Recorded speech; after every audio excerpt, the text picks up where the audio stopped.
Jangan lupa like, komen, dan subscribe channel YouTube TVRI Bengkulu dan nyalakan lonceng notifikasinya.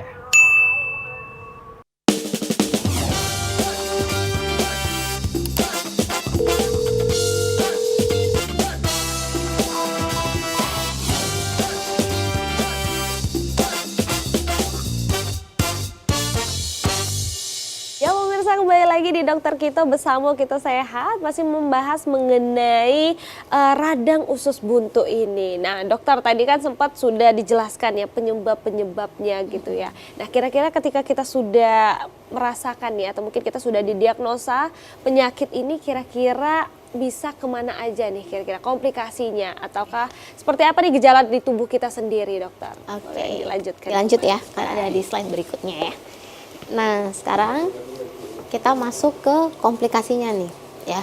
Jadi kalau kita berbicara komplikasi, berarti sebenarnya ini kondisi di mana sudah terjadi namun tidak ditata laksana dengan baik, atau ditata laksana tapi tidak tepat sehingga akhirnya muncullah komplikasi gitu ya. Nah, jadi apa sih komplikasinya? Yang paling bahaya itu peritonitis. Dan Apa tuh, Dok? angka kejadiannya yang paling banyak yang peritonitis ini. Yang tadi dia pecah, lalu kemudian keluarlah semua. Kalau dia ada nanah, nanahnya akan masuk ke semua bagian usus lain ya.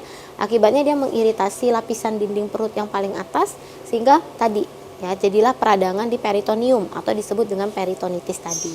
Dan ini bahaya loh. Banyak kasus akhirnya ketika sudah ditata laksana ya dioperasi, kemudian mengalami kematian juga ada. Karena mungkin terlalu sudah komplikasi yang meluas ya penyebaran atau infeksinya. Mungkin bisa menyebabkan sepsis dan lain sebagainya. Jadi harus hati-hati sekali yang nomor satu ini ya, karena kadang-kadang kita kurang aware, nyerinya kita pertahankan ya, padahal sakit banget gitu ya, udah sampai membungkuk, tapi mungkin mager ya ke instalasi gawat darurat atau ke vaskes memeriksakan diri, sehingga ternyata datangnya nanti udah demam tinggi, muntah ya, kadang-kadang bisa muntah hijau ya, karena dia sudah mengalami peritonitis.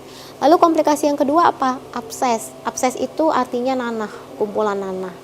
Jadi harusnya dia cuma tersumbat aja, bukan karena nanah, ini tapi nanah, karena sudah komplikasi. Biasanya kalau sudah ada nanah, sudah timbrung bakteri lain di dalam, udah bukan satu macam lagi nih. Jadi udah banyak. Makanya dia kemudian menyebabkan keluarnya pus atau nanah, gitu ya. Dan sepsis. Jadi nomor satu, nomor dua, ujung-ujungnya bisa menyebabkan sepsis. Sepsis itu istilahnya kayak infeksinya tuh kayak menyebar ke seluruh tubuh.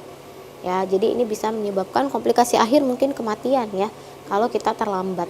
Karena memang sebenarnya apendisitis ini bisa kita kategorikan sebagai kasus kegawat daruratan abdomen atau kegawat daruratan pada saluran cerna. Gitu. Makanya biasanya jarang kita jumpainya di vaskes. Kalaupun di vaskes itu baru batas keluhan nyeri perut kanan bawah aja. Langsung biasanya kita arahkan kemana, ke IGD. Jadi bukan kita rujuknya ke poli.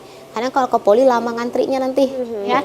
Jadi keburu nanti sudah terjadi komplikasi takutnya. Karena ini kasusnya kegawat daruratan. Biasanya langsung aja ke IGD Bu, Pak. Biasanya gitu ya kita edukasinya. Karena curiganya ini takutnya ada peradangan usus buntu.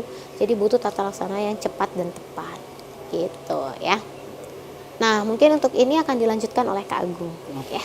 Baik, ini ada kenali 8 gejala usus buntu ya, Kak Agung ya. Ini akan membahas, ini memang pakarnya nih yang langsung terjun ke lapangan gitu ya. Sudah mengerti bagaimana keluhan-keluhan dari masyarakat sendiri. Baik, Kak Agung boleh dijelaskan terlebih dahulu. Baik, baik, terima kasih. Tadi sudah disampaikan ya oleh Dokter Lisda bahwasannya dari pengertiannya sampai komplikasi ya. Sekarang kita fokus ke gejala. Oke, ini ada kenali 8 gejala usus buntu. Oke, yang pertama tadi sudah disinggung sedikit bahwasannya oleh Dokter Lisda, bahwasannya yang pertama rasa nyeri secara tiba-tiba yang dimulai dari perut bagian bawah kanan. Jadi ya sudah sampaikan tadi ya, jadi salah satu gejalanya rasa nyeri tiba-tiba di bawah bagian perut bawah kanan, terus nyeri secara tiba-tiba berpindah per bagian kanan bawah juga. Nah, salah satunya juga yang ketiga ini rasa sakit yang membungkuk. Jadi udah disampaikan ya bahwasanya kalau memang udah rasa sakit yang membungkuk ketika ada komplikasi yang lain, misalnya batuk atau berjalan. Nah, itu salah satunya juga gejala pasti bahwasannya pasien tersebut atau seseorang tersebut sudah didiagnosa penyakit apendisitis atau usus buntu ya. Terus ada juga gejalanya, ada mual muntah, ada juga kehilangan selera makan. Ini banyak ya. Terus demam. Tadi udah sampaikan ya bahwasannya ada pemicunya juga, suhu tubuhnya yang meningkat. Jadi seseorang tersebut mungkin bisa terjadi demam juga. Nah, ini juga ada salah satunya juga sembelit atau diare. Ya, jadi banyak ya. Terus yang terakhir ada perut kembung. Nah, ini adalah 8 gejala yang memang seseorang tersebut sudah didiagnosa bahwasannya terkena penyakit usus buntu. Baik, ini kan kalau sudah didiagnosa ya. Tapi kan ketika kita radang ini kan nggak langsung tentunya ya, pasti ada proses gitu ya. Kira-kira gejala awal ketika kita, wah ini kayaknya mengarah ke sana. Kira-kira apa nih? Gejala awalnya ini sakit bagian perut bawah kanan tadi. Sakit ya, jadi di awal nyeri. itu adalah sakitnya itu. Jadi terjadi nyeri atau sakit bagian perut bawah kanan. Nah, ini tadi sudah sampaikan oleh Dr. Lisda bahwasanya kalau ada pasien atau masyarakat yang pergi ke pelayan ke rumah sakit atau puskesmas, jadi kita langsung mengarahkan kalau memang sesuai yang pertama keluarnya tadi nyeri di bagian perut bawah kanan, jadi kita langsung menyarankan ke IGD. Ini ya. Jadi langsung kita nyarakan ke IGD. Ini salah satu gejalanya ya, yang sangat penting ya. Oke, lanjut. Nah, oke, kalau sudah tahu gejalanya, kita harus seperti apa sih pencegahannya ya? Ini poin paling penting ya dari segala jenis penyakit, ini paling penting pencegahannya itu seperti apa? Oke, yang pertama meningkatkan asupan sumber serat seperti buah dan sayur. Oke, jadi kita harus meningkatkan asupan sumber serat. Kalau yang untuk yang sayur kita harus tahu, yang kaya akan serat ini salah satunya sayur wortel, ada brokoli, ada bayam, dan ada kentang dan sayur yang memang kandungan seratnya memang paling banyak gitu. Kalau untuk yang buah ada pepaya yang mudah dijangkau ya. Ada pepaya, ada pir, ada apel, ada alpukat, ada buah-buah yang lainnya juga. Jadi ini yang memang kaya akan serat. Jadi ini yang salah satu pencegahannya meningkatkan asupan sumber serat. Ya, jadi boleh makan buah yang lain, tapi kalau memang untuk pencegahannya penyakit apendisitis ini harus yang kaya akan serat. Gitu. Benar sekali. Dan ini sebenarnya penting juga untuk kita ketika kita makan sayur atau buah itu bervariasi juga ya. Ya, jadi jangan hanya makan buahnya itu aja. Betul. Gitu ya. Jadi jangan monoton gitu. Iya, benar. Ini biasanya kita masyarakat ini udah menjadi hal yang rumah biasa ya, apalagi ibu-ibu yang di rumah mungkin tantangan yang terberat adalah untuk anak-anaknya ya.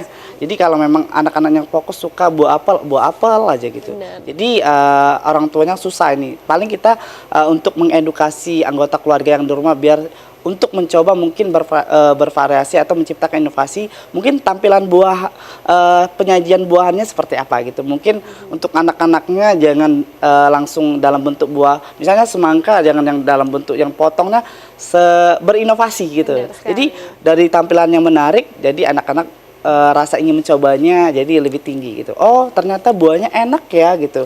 Oh, ternyata ini dari buah yang sebelumnya enak juga. Jadi mereka mau mencoba untuk mengkonsumsi buah-buah yang lain. Nah, karena ini sangat penting ya Kak. Iya, ya. betul. Karena banyak juga nih ibu-ibu yang mungkin kayak anaknya udah nggak mau, ya udahlah, yang penting makan aja. Iya, penting makan aja, udah nyerah gitu ya kan. Jadi ini apalagi untuk zaman sekarang memang harus pintar berinovasi ya. Benar, ibu-ibu harus lebih smart lagi nih ya.